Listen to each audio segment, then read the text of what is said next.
Hello again. So, now we are on the topic of spheres. So, just as a circle is the set of all points in a plane, the same distance from the center, a sphere is the set of all points equidistant from a given point as well. So, spheres are like the three-dimensional equivalent of circles. And we typically think of a sphere as a ball or a globe or something like that. Now, to prove these two formulas is really tough, so we're just going to assume that they're true. The volume is 4/3 pi r cubed, and the surface area is 4 pi r squared, and eventually when you take calculus, you'll see how they're related to each other. But until then, we're just going to assume they're true. So, moving on, let's start with our first problem. The volume of a sphere is numerically equal to twice its surface area. What is the radius of the sphere? So we have that the volume is equal to twice 2 times the surface area.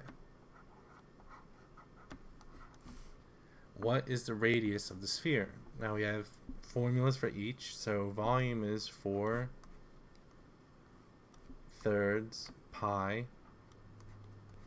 r cubed. That's equal to twice the surface area, which is 4 pi r squared. Okay, so if I can solve for r, that should be able to simplify my problem. So what I can do to make things convenient is multiply both sides by the reciprocal of this fraction, so 3/4 pi, and do that to both sides, 3/4 pi. Now the reason I did that is because the 4's cancel out here, the pi's cancel out, and the 3's cancel out, so I'm left with just r cubed.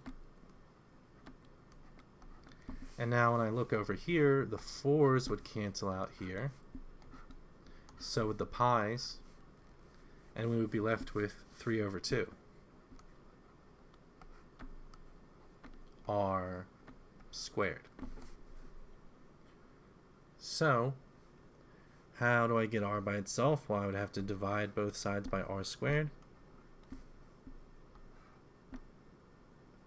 Oh, I'm sorry, not 3/2. Bad mistake. 2 times 3, 6, because they're both, I mean, this is 2/1, they're both in the numerator, so my mistake.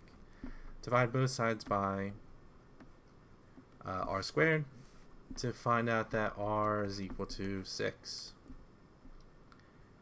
And that is the entire problem. Radius is equal to 6.